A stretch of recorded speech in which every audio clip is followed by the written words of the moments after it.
Well, greetings and salutations, one and all, to the one and only Super Review Show's Mixed Bag, coming to you live once again from many caves. As always, I am joined by the panel of panelists right here at the Super Review Show. Bill Murphy, how are you doing tonight? I'm doing good, J-Man. How are you? I'm doing swell, my friend. And Justin, how are you doing tonight, my friend? I'm doing all right. How are you doing?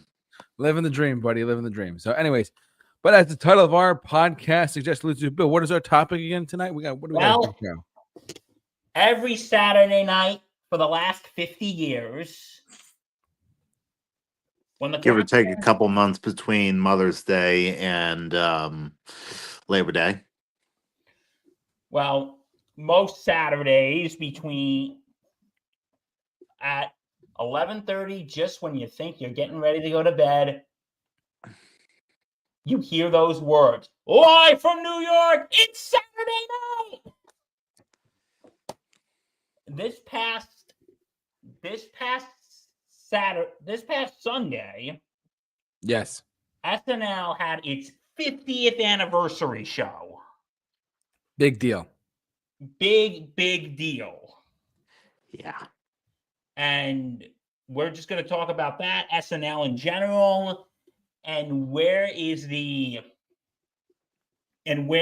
show going to go from here?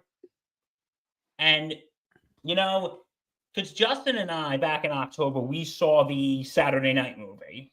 I did not see it. I wish I did, but it's on Netflix. Oh, I might as well check it out. I might watch it again now. Thank you. And what it makes, listen, I'm sure artistic liberties were taken. Oh, of course. But it really makes you think, because on Saturday night, they had the 50th anniversary show on Sunday, but Saturday night, they actually showed the very first episode. Yes, the very, very, very first one. With George Carlin hosting. And, if you've seen the movie Saturday Night, you're like thinking, knowing the chaos that happened before the show went on. Justin, would you explain some of the chaos before the show went on? The cast were in open revolt. The writers were stoned. The sound system was effed. And it was 90 minutes till air. And they were this close to showing just a Johnny Carson rerun.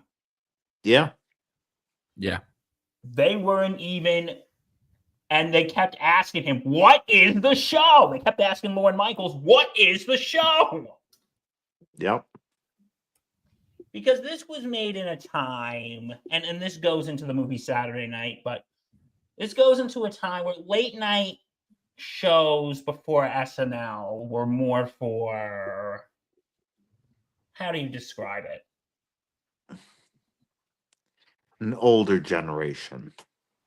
You had Johnny Carson and all that. Burl. It's a good way of putting it. But then Lorne Michaels and SNL, I think, was so revolutionary because this was a show for younger people. Yeah, it really was. People in their late teens. Was a show that it was one of the first shows made by the generation that grew up on television. Absolutely. Yep. And yet, sorry, I'm over talking about the movie here before we get into the actual show here, but you're good, bud. Go ahead.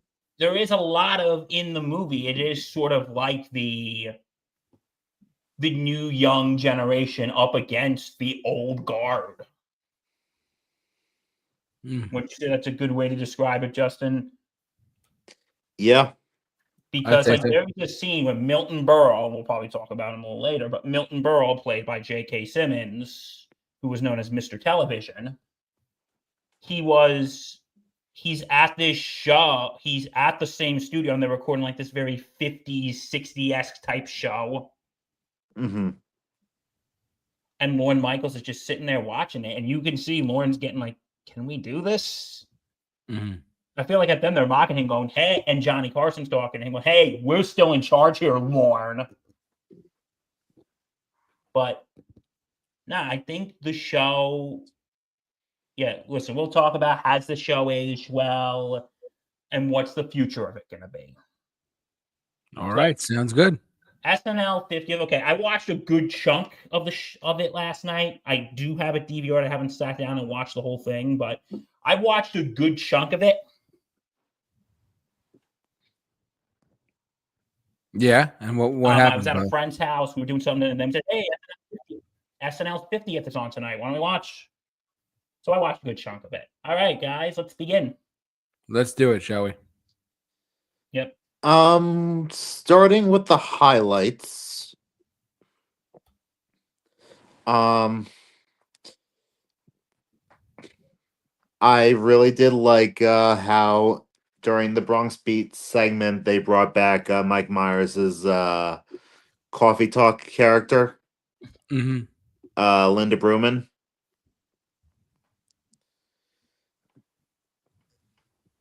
I thought that was a very welcomed return, and since Dana Carvey was not there that night, they really couldn't do a Wayne's World sketch.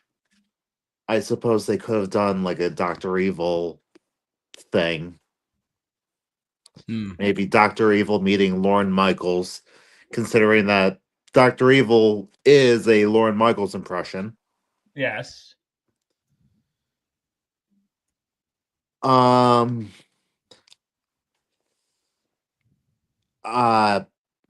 think it was a lot of fun seeing the culmination of Domingo.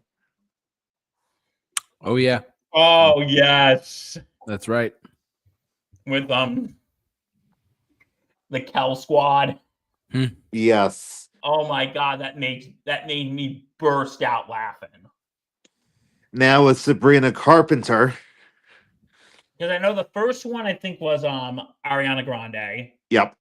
Second, I don't know who the second one was. Charlie XCX. Was Charlie XCX, and now this one was Sabrina Carpenter. Yes. And then, like when they were doing the parody of "You Belong to Me," I was actually thinking, is Taylor Swift gonna make an appearance? That would have been funny. That'd be hilarious. And Domingo, like, oh god, Domingo's at another major life event of mine. The 1-year vow renewal. Why do people have renewals after 1 year? Let's be honest, that couple needed it. It kind of reminds me of my parents when they were getting ready to celebrate, I want to say their 25th. And anyway, I'm like, why don't you guys get your vows renewed? And my dad goes, why should we renew them? They're still good. Good point. But anyway, and they were thinking about doing it for the 30th, but then there was that whole COVID thing. Yeah. That thing, that thing, Justin. Yeah, that happened. That we tried to get deleted from our memory, but the people who did it, they charged way too much money, and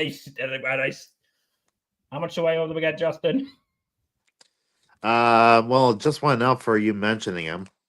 Damn it! Close enough. But anyway, I like when the other guy, Domingo's brother, came in. He's in my past. Ronaldo goes, Ronaldo, Domingo, you two know each other. We're brothers. And what I love is that Martin Short and I forget who was playing the wife.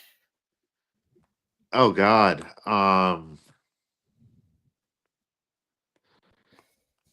That wasn't Molly Shannon, was it? I think it might have been. But they're just sitting there acting so casually about it. Like, hi, Domingo, Ronaldo. You guys know him? Yeah, we know him. He did our kitchen renovation. Now, I think we got a new good recurring sketch here. I agree. What do you think, Justin? See, I don't know. I think this was the logical conclusion of it. We now know Domingo has a brother. Why does it matter to get a restraining order against Domingo? Probably seeing his way through the judge. But wait a minute. Didn't they have a baby, though, Matt and Kelsey? Because there was the baby shower sketch. Yeah, it somehow it was twins. One was Matt and one was Domingo's. You know, that biological miracle. And how did that happen? We don't know.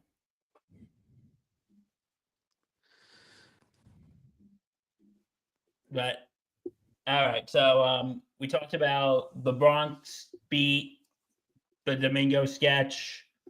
What are you guys' opinion of the Lawrence Welk sketch? I don't know if I saw it. I forget offhand. It was with Will Ferrell reprising his role as Oh, the jail guy? No, that's something else. Sorry. that's a different one. Will Ferrell. Um, that drunk singer guy. Oh. I enjoyed it. I laughed a lot with it. I mean, well, what is your opinion of it? I don't know. I wasn't the biggest fan of the Lawrence Welk sketches when it was on during the late 2000s. Okay, that's fair. I mean, I commend Kristen Wiig and her amazing commitment. Agreed. And again, this is one that it just reaches its logical conclusion. Which I'm is watching good, it too. right now. He's refreshing his memory as we speak. Yes.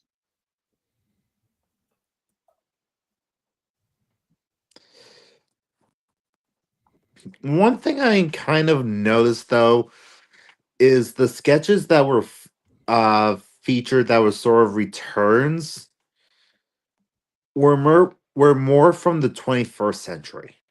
I've noticed that. Like, And sorry, go ahead. no, You're go good. right ahead. Like, you had access to Eddie Murphy. You could have done another Miss Robinson sketch, or Gumby, or Gumby, damn it. Oh, they had Eddie Murphy on the They had Eddie Murphy on the Black Jeopardy sketch. Yep. Tracy Morgan. And I thought that was pretty funny. We'll talk more about that in a bit. And they had him at the end sketch with Will Ferrell. Oh my god. Yes, which was hilarious. The Scared Straight sketch. Yeah. But you know, prison is actually I got free time. I'm doing this. That made me laugh.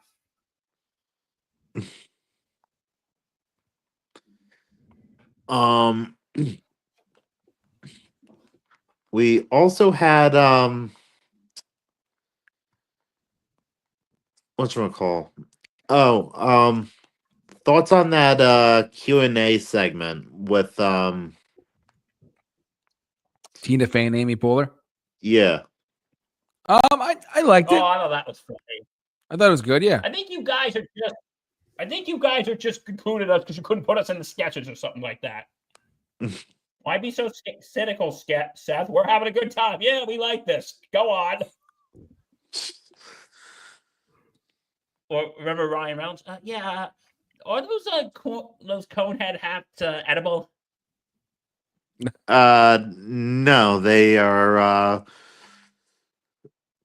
quite old, so they are most likely highly toxic. I just had a little nibble of them. Should I go to the hospital or? Yeah, you should go to the hospital immediately. I That made me chuckle. That was the first time he really addressed the Blake Lively, Justin Baldoni thing. Hmm. Really? Yeah, because when when he raised his hand, they were like, "How are you doing?" He was like, "Why? What'd you hear?" Was Blake there, or Blake was there. and he's in the same studio that the guy who is now married to his ex-wife, Yeah. which is pretty funny. For those of you who don't know, Colin Jost is married to Scarlett Johansson. Yep. Which is kind of a weird combination, don't you think? Yes. That's kind of like good for him, but like that's strange at the same time. Now, speaking of Colin Jost, what did you think of the weekend update this week? Brilliant. That's me though. Poor Colin Jost. Justin, poor Colin. I like how they brought back Seth Meyers. I thought that was cool. Yeah, that was cool. Because I didn't grow up with Norm Macdonald and all, but no, Seth Meyers was actually my favorite SNL. He was the one I grew up with. Oh, no, me too. Yeah, Seth Meyers was always the one that I enjoyed too, but this one was pretty good, really good actually. It kind of like it all came together with it. Yeah. And I liked how Bill Murray paid tribute to Everyone. Norm Macdonald. I feel like Bill Murray's just like a humble guy. No, because I remember at the Oscars when he was brought out to do one of the, and it was just right after Harold Ramis died. He was, Oh yeah, I want to say it was for best screenwriter or something, and one more, and Harold Ramis for Ghostbusters, Caddyshack, and something, and National Lampoon. That was awesome. I remember when that happened. That was great. Yeah, I do too. One update host was not mentioned though. Which one was that? Charles Rocket. Oh. Yeah, because wasn't he considered like one of the? He was what, season 6? Okay, folks, it's time for a little crash course. Justin, cue the crash course music. Okay, something you all gotta know here. So back in 1980, this was from season 6 to season 11. Wait, was I giving the crash course or you giving the crash course? You said Justin do it. Oh, I said cue the music. I was okay, fine, we'll do it together. Do it together. There you go. Well, let me explain this. After season 5, Lauren left the show. And they gave the show to this inexperienced writer who built a new cast of unknowns again. You know, everyone else left the show. So you had Eddie Murphy, Joe Piscopo, and the one that she championed was Charles Rocket. But here's the thing. Charles Rocket wasn't funny. The only segment that was semi decent was the Rocket Report, which was basically his weekend update. And everything came crashing down when the cast of Dallas, or I guess the host was a cast member of Dallas or something. They were doing a Dallas sketch, and I guess Charles Rocket was shot. And in character, he was like, "I just want to know who the fuck shot me," and no one had their hand on the censor button, so you all know how Lauren Michaels loves it when you go off script. Oh, wait a minute. Lauren wasn't there. Michaels wasn't there. Lauren wasn't there. Right. Sorry. So,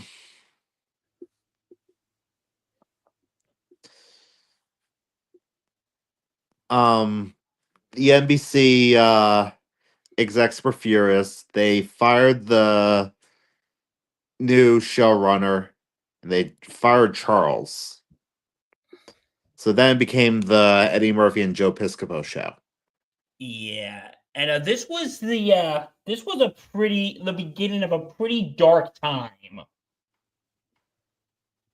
in SNL history. Am I right? Yes. If you go from season 6 to season 11, it was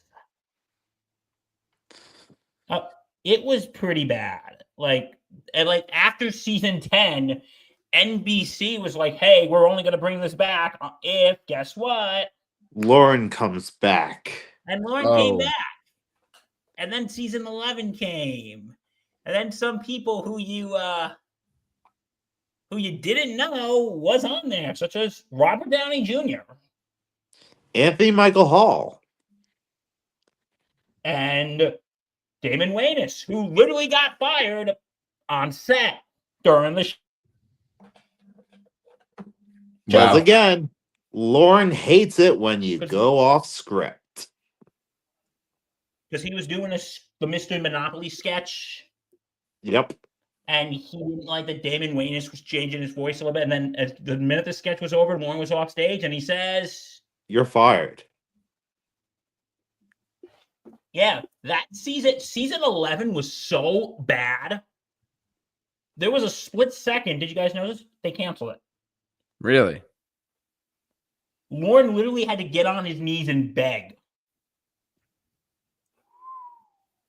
Wow. Please, he begged the NBC execs, please give us another chance. And then they basically cleaned house yet again. And they basically go, okay, we'll give you another season. But if this goes down the hill like this year, guess what? We're pulling the plug. Plug pulled. And you know what? You got to give respect for Lorne Michaels for that. Because this was his baby. Even though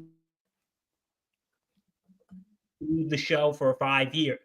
Did he just go pursue other projects, or Justin? He just went to go pursue other projects, I think, right? I mean, Blues Brothers was 1980. It was.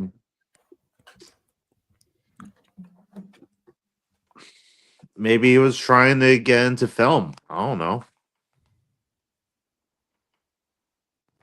But when that was over, after that, like, this show was his baby. Like, he was there on that chaotic night in 1975 and still pulled out the show. Mm-hmm. And I love that quote in the beginning of Saturday Night going, when the show is ready, how does it go again? It doesn't mean the show is good. It means it's 11:30. Yeah. Which means we don't care if the show is great or horrible. The show goes on. Yeah. It's one way of doing it. And yeah, but you know who I'm surprised they didn't have in the weekend update? Who? They didn't include Chevy. But they didn't have Chevy.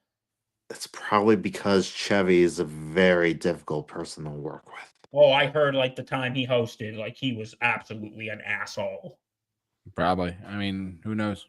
Like, I know him and Bill Murray got into something. Wasn't that like over 30 years ago? Yep. Maybe, but they reconciled. Yeah, I heard they reconciled. I don't know if they'd actually worked together, though. And you know who but I loved the weekend update when they brought back Drunk Uncle. Oh, yeah. And the chick that you wish you didn't talk to at the party. And she goes, well, who's the father? Me! Drunk Uncle! Oh my God, yes! I haven't seen Bobby Moynihan in a while. There you go. But you know what? In a while. There was a presence missing. While we had Seth Meyers there, We needed Stefan. Oh, Bill Hader. Bill Hader, who wasn't there. I know. What a Yeah. shame. Why wasn't Bill Hader there? Maybe he was sick. I heard there was someone who caught the flu. Dana Carvey had the flu. Yeah. Was Dan Aykroyd there? Or? No, he had a prior commitment. Dude, this was the show that put you on the map. I know. Tell that prior commitment to stick it and go, because I was like thinking, because I remember the 40th anniversary, him and John Goodman did the Blues Brothers. Since John Belushi is no longer with us. Yeah. Rest in peace, John Belushi. And I remember I said to my mom, I'm surprised, why didn't Dan Aykroyd and John Goodman do the Blues Brothers? And then she goes, I think they're too old to be doing that. I mean, yeah. But they're too old to be busting ghosts. Oh. Are they though? Ghostbusters! Are they though? Are they But too no, old? but no, I'm surprised Bill Hader wasn't there. Oh yeah, and you know who Bill Hader used to date? Who? Anna Kendrick. Oh, okay. Yeah, that's good to know, buddy. Anna, if you're still single. Oh my! You can call him at 1-800-GOT-BILL. But anyway, everybody. But He is pitch perfect. What can he say? but no, but I like the Weekend Update. Okay, I think we're going to talk about a little bit about the controversial one that people are rolling their heads at. Which one was that? I forgot. Black Jeopardy. Oh, well. Oh my God. You kind of knew it was coming, though, right? I mean, it's like. So people didn't know the answer was Saturday Night Live. Big deal. Exactly. Literally. That was the the only controversial thing about the segment. That was the only controversial thing about the segment. The only controversial thing about the segment was that people didn't know what Saturday Night Live was. That's what Justin thought. But that alone, there was something else. Just JT, let me share the screen for a sec. Sure, one sec.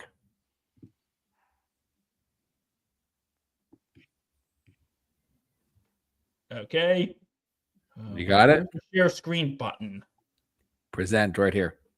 Okay, present. I present to you. Justin, what was the only controversy that night again? So they didn't know what that was. The answer was Saturday Night Live. Big whoop. Let's fight about it. Here we go. Dang it. You're good. Sorry for technical difficulties. You're good. There you go, bud. Sorry. We do the show live. You were saying, Justin? God. Raymore and Flanagan. No, I'm just kidding. Not sponsored. You can call us at 1-800-GOT-BILL to sponsor us if you want. Okay, so. Anyways. All right, so Black Jeopardy was first hosted by Kenan Thompson, and then it was Shanna. Was that Leslie? Was that Leslie Jones? That was. Oh yeah, I miss Leslie Jones from SNL. She was hilarious. Too bad her career got absolutely destroyed. Well, not destroyed, but yeah, Milo, we're looking at you. Go away. Yep. Actually, no, I don't have to tell him that. He's already irrelevant. Oof. For those of you who need an explanation, when Leslie Jones was doing her Ghostbusters, she was kind of bullied by a troll, a professional troll. Oh, God. a right-wing provocateur by the name of Milo Yiannopoulos. Mm. And he basically made some very, like, he made some nasty comments about her, calling her when I'm not even going to give dignity to what he said. It was awful. But he compared her to a certain animal that people use to compare. Okay, well, I think we got the picture.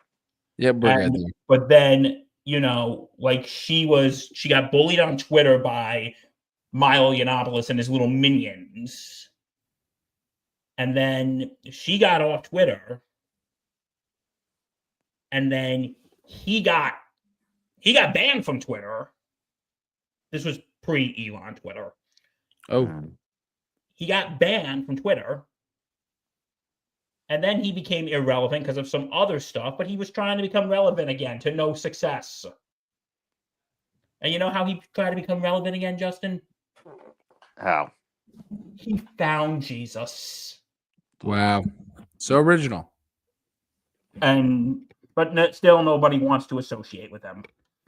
But anyway. But no, Leslie Jones, I'm glad she was back because I always liked her. She's hilarious. She is absolutely hilarious. Like, remember from the Ghostbusters, Justin? Remember? I don't know if that was a race thing or a lady thing, but I'm mad as hell. Remember that, Justin? No, but Eddie Murphy playing Tracy Morgan was pretty funny. And Tracy Morgan playing Darius goes, "Are you guys related?" Oh my God. Like, I don't see the resemblance. That was so funny. But then the big controversy. Tom Hanks as Doug. Who is basically portrayed as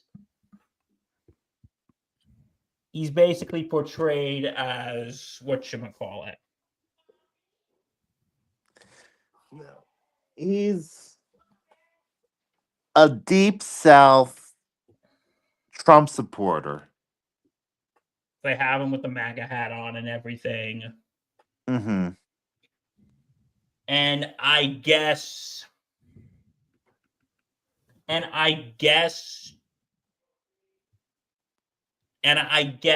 Trump supporters, from what I heard, because you know what? I feel like I'm just at this point of my life where people get angry over stupid things. I'm just so tuned out about it at this point. Justin, you get what I'm saying?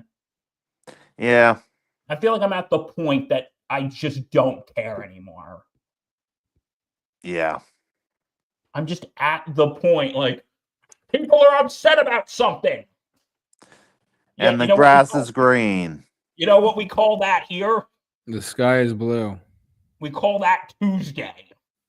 Yep. But now listen, if there is a legitimate thing that people are angry about, then that is legitimate and upsets people, then yes, go ahead. But this is just, again, people getting upset over something stupid. Apparently, from what I heard, and from what I'm reading in this article, from what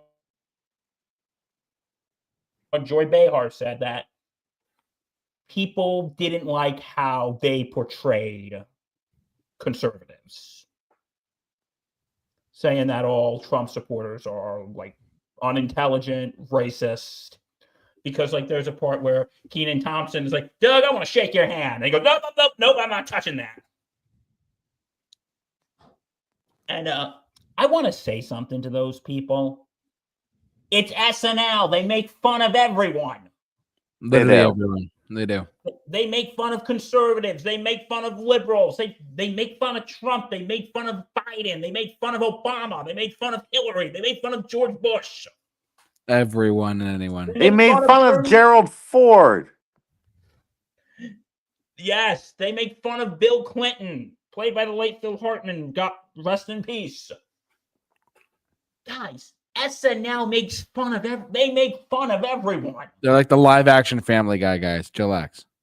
If they're not making fun of you, you're not relevant. Exactly. I think people, again, this is why when people get offended by things, this is why I'm just so tuned out nowadays. Yeah. Unless if it is something that is legitimately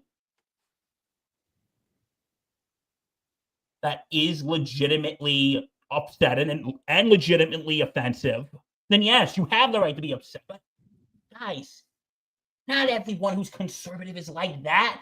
Tom Hanks knows that. Lorne Michaels knows that. It's this thing. It's called, guess what, Justin?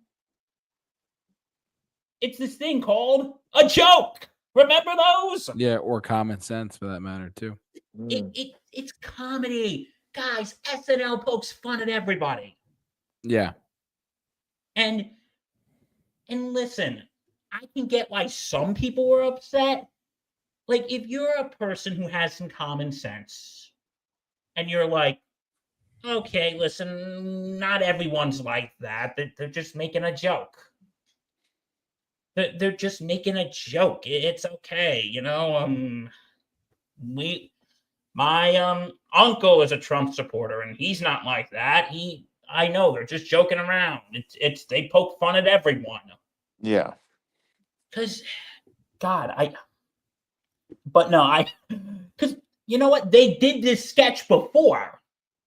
Yeah. They did it before, and no one was crying about it. No one was upset about it. No. They did. I Nope. think they did this sketch shortly after Trump won in 2016, and nobody was complaining. If anything, I thought it was a very reach across the aisle kind of sketch. Yeah. I think, again, what you got to know is people, they poke fun at everyone. They make fun of everyone. If you can't laugh at yourself, You're right. yeah. You're right. But no, that was just a stupid controversy. People getting upset over nothing. And Tom Hanks, people, Tom Hanks. Who doesn't All love Tom right. Hanks? All right. How can you not like Tom Hanks? While we're But- on the subject of Tom Hanks, you want to talk about the In Memoriam? Oh, I didn't see the in memoriam, but go ahead. So Justin, the take it away. In Memoriam wasn't for the it's not for the cast members we lost or even the hosts we've lost. It's for the characters and sketches that just aged horribly. So they showcased all of the problematic sketches and what was problematic about them, including the Chippendale sketch with Chris Farley Yes. for fat shaming. Mm-hmm. The point counterpoint segment with Jane Curtin and Dan Aykroyd for slut shaming. Mm-hmm.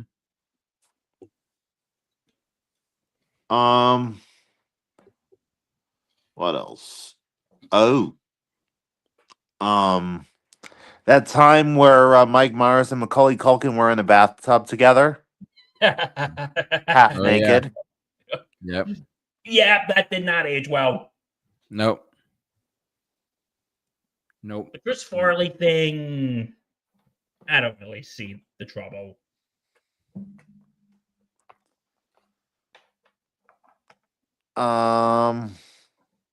But yeah, it was. Oh, and the blackface. Yeah, that's problematic. Lots and lots of blackface. Yikes. And whiteface. And yellowface. Yep. And other kinds of faces. All the faces. Oh, and that one time Adrian Brody wore an afro wig. Mm.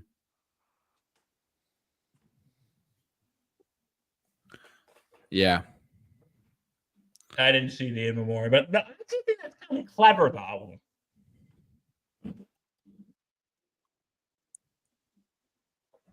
I think that's kind of clever, though. What do you think?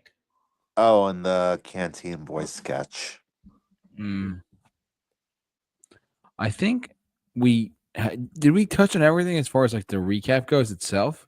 Oh, there's a couple other things I wanted to talk about. If that's okay. Okay. You know what was my favorite sketch of the night? Which one? The alien abduction sketch. Oh my god. What, did you like that one too, Justin? I was surprised by Meryl Streep. John Hamm. Who was the chick that was next to John Hamm? That was Kate McKinnon. No, Kate. No, the one who was the other woman who was the woman who was interviewing them. Meryl Streep? No, she was Kate McKinnon's mom, and it was funny to see Kate McKinnon. And they're going into the details. Woody Harrelson, he was pretty funny. And every time they say something, they go, "Amen." And John Hamm's like, that's nothing to say amen about. And yeah, but it was down there. And, like, these are the people that you would imagine are those people you see online, those people who are, yeah, I was abducted by aliens, bro. And you know who they got to remind me of, Justin, since you and I watch Family Guy, JT doesn't. That guy who goes, oh, it was like the guy who goes, oh, when I saw Bigfoot, I was down at the lake going to my girlfriend. He goes, well, what happened? He goes, oh, and then I asked her, and she said no way. You know what I'm talking about, Justin, right? Yeah. But anyway, no, this one was probably my favorite sketch of the night. This had me rolling on the floor laughing. And your mother's blank. We'd like to talk to her too. And then in comes Meryl Streep. I gotta give Meryl Streep credit though, because she's usually that type of. She went for it. She sure did. She's usually, I don't want to say stuffy type, but one of those, Oh, this was Mamma Mia, Meryl Streep. This was I'm just here to have fun, Meryl Streep. Guarantee you Lauren probably called her, goes, hey, you want to be in a sketch for the 50th anniversary? She's like, yeah. Yeah. You want to have Kate McKinnon play your daughter? Kate McKinnon, again, another one of my favorite cast members. Fantastic. Okay, she's hilarious. Come on. She is. But no, this one made me burst out laughing. And this made me burst out laughing. And, no, that's nothing to say. Amen. See, for me, it was Debbie Downer. Yes.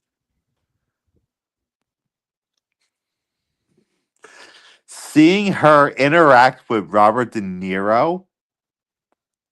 Oh my God. I thought De Niro was gonna put her through the bar.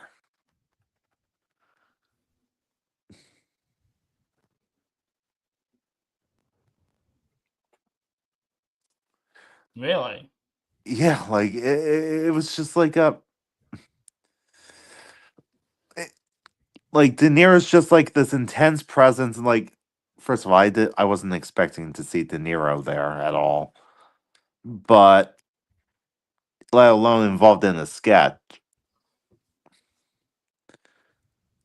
But it was Jimmy Fallon, De Niro, and who else was it? And Rachel Dratch was in top form.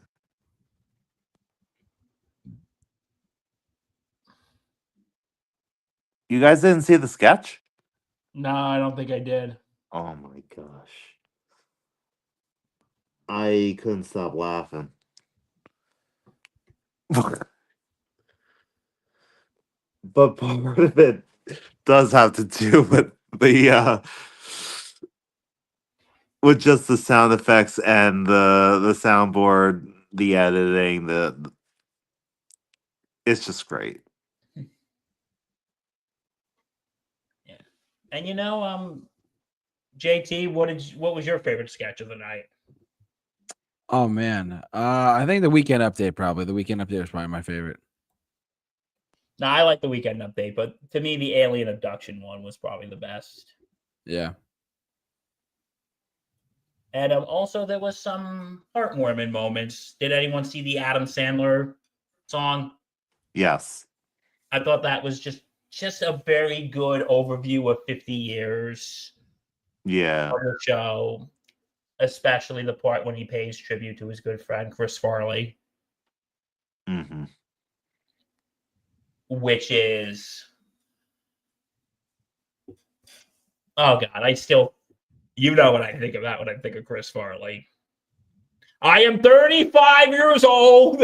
I am divorced. And I live in a van found by the river. Still a classic to this day. Yeah, but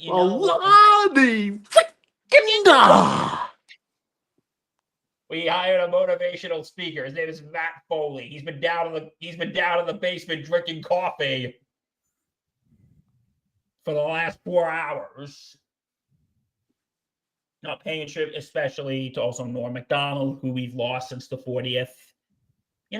When they do in memoriams, should we do everyone who we've lost in SNL, or should we just go, okay, everyone we've lost since our 40th anniversary? What do you think, Justin, JT? Justin, you go first. Here's the thing. I don't think we've lost enough people to really warrant it being just the people in between. Now, with that being said, that might change between 50 and 60. Because all of them are getting up there, and they're really getting up there. And it makes you, and and I hate to get morbid for a second, but what really made me, which was the thing that really, when they showed that short film, the notes don't hold on anymore, and John Belushi is at their graves, and he's saying, I thought I was going to be the first one to go, and he's like, Gilda Radner's there, and Chevy Chase. Watching that, knowing, it's one of those things that's sad because we know what happened. You know what I mean? Yeah. Because when he said, I thought I was going to be the first one to go, ironically, of that group, he was. Followed by Gilda. Knowing that, they all outlived him. Yeah. It's kind of scary watching. Yeah. And even though it is supposed to be played for laughs, but I don't know. Tell me what you guys think. It's once, because we know what happened to John Belushi, it's not funny anymore. It's harsher in hindsight, definitely. And it becomes more of a macabre, morbid,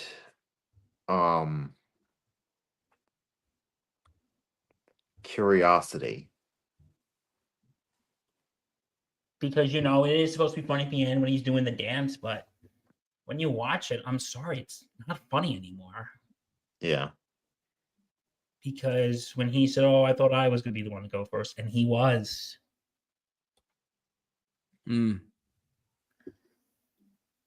JT, I don't know if you know what we're talking about. There was a short film. I think they showed it the first SNL. Am I right? Not the first one, but an early one. And it was introduced by Garrett Morris. Mm-hmm. And yeah, before what we go on to what we think the future or the past for SNL was, what do you guys think of a lot about the music performances? I think I was Miley, and I saw Paul. Um, I was happy to see Paul, although he is His really voice, getting up there. his voice is shot. Yeah. Yeah. I hate to say it. Because I was watching it when I got home, and I was watching it with my mom. She goes, "He does not sound good. No. No, he didn't. He doesn't sound good." And that it's sad to say, but But listen, we got to be honest with you, folks. He did not sound good. no. He did the Abbey Road medley Which is my favorite. from the album. Yeah, from the album, it's my favorite.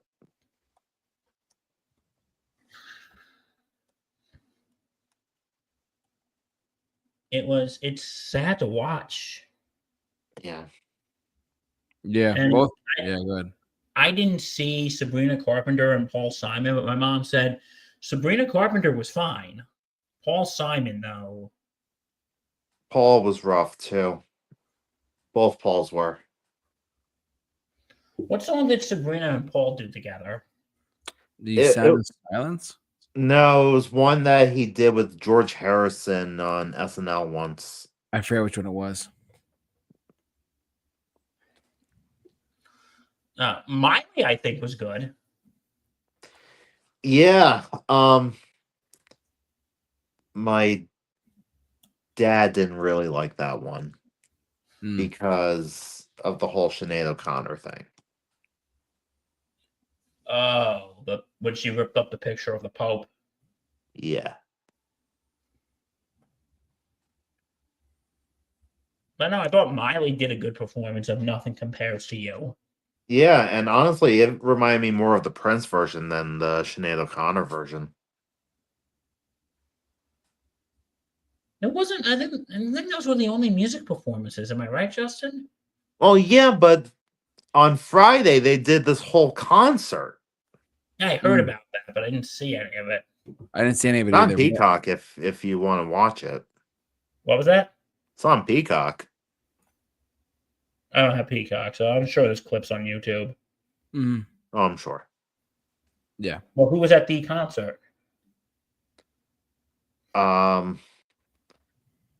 Let's see here. I think Arcade Fire was there. Lonely Island. A lot of people. A lot of people. Oh, Dave Grohl was there. I think there was like a Nirvana reunion. There was at one point. There was one sketch and it was the musical sketch about New York City. Yeah. You know what I was thinking? Tell me if you guys agree or disagree when they had Kate McKinnon play Rudy Giuliani. First, that was hilarious. Mm. And I'm like thinking if Rudy didn't go crazy, do you think he Yeah. would have made an appearance? Maybe. Because he was on the whole 9/11 episode. Yeah, for those of you who don't remember, it was in the cold open. It was him, Lorne, and The New York City firefighters. and they said, I told New Yorkers, let's get back to work. And Saturday Night Live is one of New York's finest institutions. And he said, and Lorne, show must go on. And then I remember one goes, can we be funny? Why start now? And because you know what? That was before Rudy went totally insane. When he was America's mayor. And I think why that moment was so... Because he was there saying, hey, we need to be strong. Let's not let the terrorists win. Yeah. Lorne, go ahead. Be funny. But there was one thing in that sketch, like Why did they do Hakuna Matata in the 80s part of the sketch, but Les Miserables in the 90s? Lion King was in the 90s and Les Mis was in the 80s. That would have made much more sense. They probably didn't have a lot of time to write it. Am I right, or am I just having one of my weird artistic hyperfixations again? I mean, it didn't really bother me, but You're that's fine. just me. And Justin, I can make that joke. Anyway. But yeah, the show itself, I liked it. Yeah. I like it. I thought it was a nice tribute to 50 years, showing the past and the future, past and the present. But Mhm. you know, let's talk about the future. Where do we see SNL going from here? Well, obviously, Lauren's getting up there in age. Mhm. He can't keep doing it forever. No, because that was one thing they kept bringing up all night. Like, who's going to take Lauren's place when he's gone? And who is the speedy guy? The Who is- guy that allegedly would take over for Lauren. I don't know anything about him. Hmm. But Because they haven't gone without Lauren since the 80s. Hmm. And we all know how that turned out. yeah, Right. he'll be 81 in November. Well, I'm sure he takes good care of himself. No, but you know what? A lot of people kept bringing up, is Lauren going to retire? Who's going to take over? I mean, if he loves what he does and he still has the energy to do it, why retire? You know what I think he could do, because we're thinking if Lorne Michaels decides to step down, or God forbid something happens, because they could have just been joking, but they're like, I feel like they're poping him right now. And what I mean by that is, not going to get into religion here, but if anyone's been knowing the news the last couple days, Pope Francis has been very ill. Oh, You Oh didn't know yeah, about this, Justin? I did hear about this I- actually. I did not hear about this. No, he has pneumonia in both of his lungs. Oh, Jesus. Oh God. But anyway, but like there have been articles like popping up. Who's going to be the next pope? Who's going to be the next pope? Who's going to be the next pope?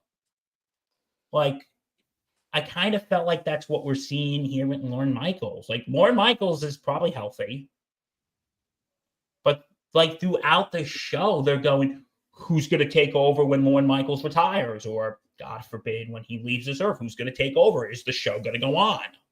I mean, they have to have an idea of who's going to take over. They have to. Like, do you guys think, and I'll let JT start, do you think if Lorne Michaels retires or passes on, what do you think is going to happen to SNL? I think I was the asking JT. decision. I was asking JT. Oh, sorry. I'm not sure offhand. It's All right. it's a tough game. But go on. Sorry about that. Go ahead. Justin, go on. I think the decision would lie with Lauren. Like, if he retires, he would probably name his successor. If I he feel like- passes, I think he has something in his will that would say who he would want.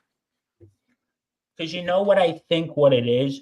And I guarantee you maybe Lorne is training somebody now.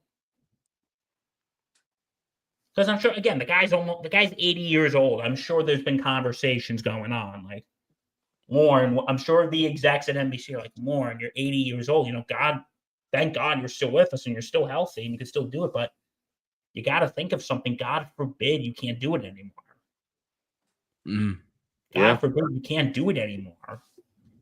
Like, maybe you should start, I'm sure maybe he's training people Maybe he's training people so that if I retire or God forbid I pass away, I'll have someone fully trained and fully ready to go when that time comes. But big question, like take out more. Do we see SNL going on to just had 50? Could we see SNL going on to 60? I don't see why not. I don't see why not either. I think the cast is killing it right now. Oh yeah. They just had some banger viral videos lately, especially with Domingo. Oh yeah. I mean, 50 years later, they can still be in the conversation of viral videos. And primetime television too. Yeah. Like people will still tune in for it. It has a Mhm. base. It has a fan base.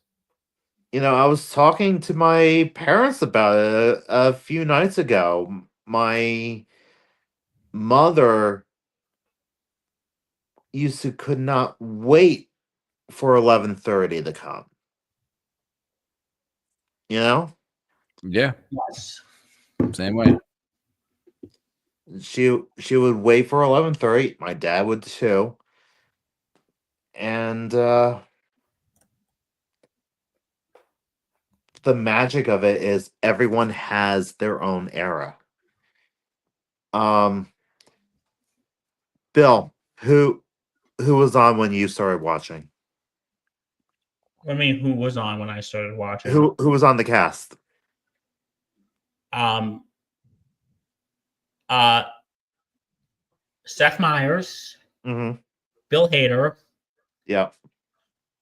I'm sorry, I don't remember all of them right now. Okay, but I get the time period that you're talking about. Like Fred Jason Armisen, Will Statham. Forte, Bill Hader, Andy Yeah. Samberg, Kristen Wiig. That Yeah. era. Yeah. Yeah. JT, what about you? I'm in the same boat. Same boat. So we all grew up around that era.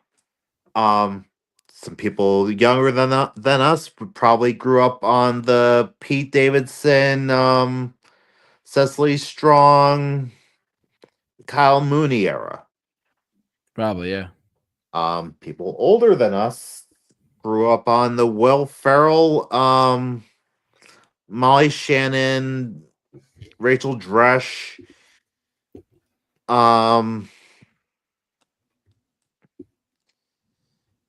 early 2000s era.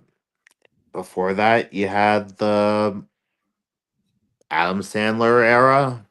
Before that, the Mike Myers era. Or if you even go to our parents, like they probably grew up on like the John Belushi, Dan Aykroyd.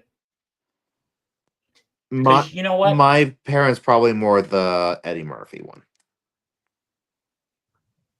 Well, because what I'm saying, I get what you're saying, Justin. Every generation since SNL's been on have its own era. And when this show was created, they said it was for the generation who was brought up on television. Because getting back to the Saturday Night movie, that old guard back then, the Johnny Carsons, the Milton Berles, Milton Berle, who was the worst SNL host ever, by the way. Yes. For so bad, Lorne Michaels banned him. Mm-hmm. And the episode that he hosted, guess what? It didn't air until after Milton Berle died. It has not seen the light of day until after Milton Berle died. Damn. So I bet Lorne Michaels would literally go out of his way to make sure nobody watches it. Yeah. But when you take that one, it's, and I'll just stay to my point, maybe get to that. But here's the thing. Because that old guard, Milton Berle, the Johnny Carsons, I'm sorry, at that point, that era was withering away. Because those type of entertainers don't change. And what I mean is, it's the same shit.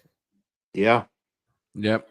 Don't change. And I'm not talking about how entertainers should try to start talking trendy and get in touch with the youth. But Yeah.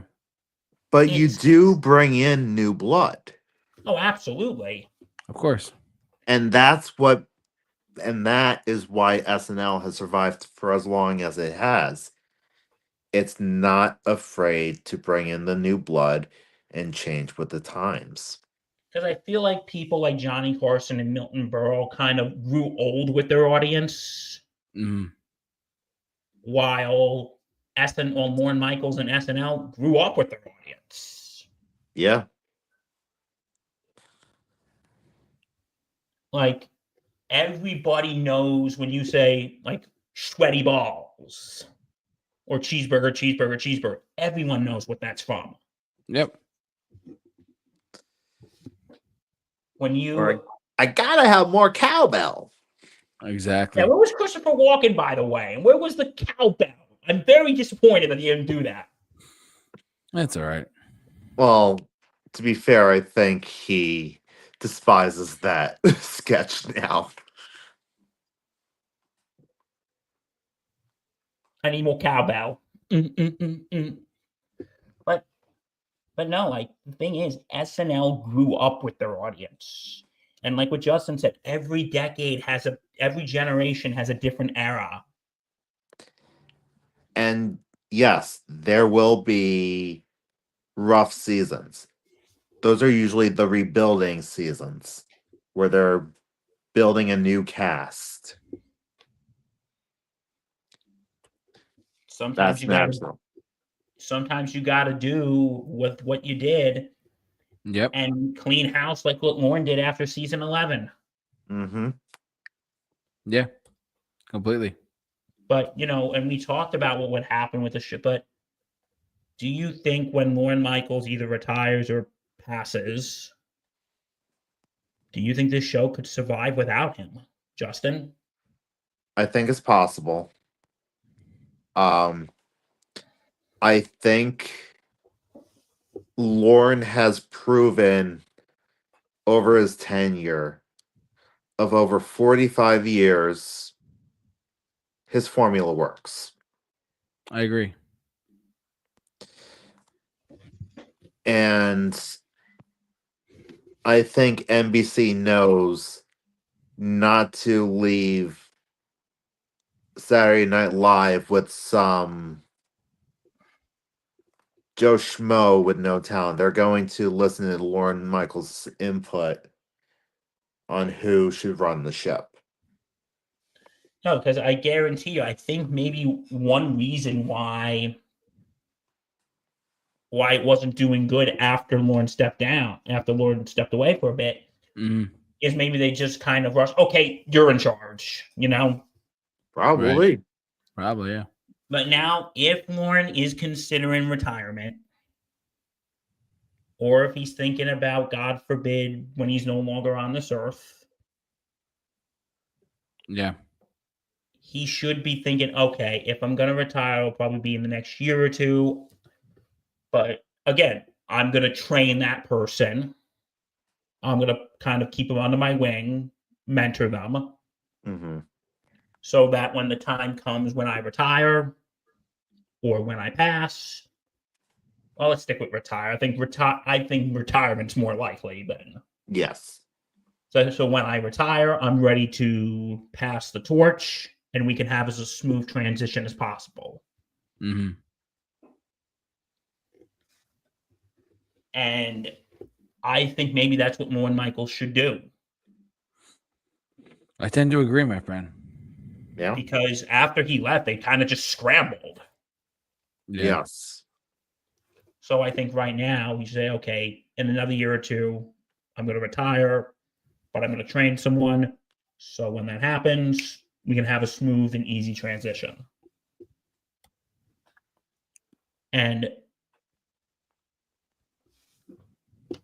But yeah, I think this show could go on because,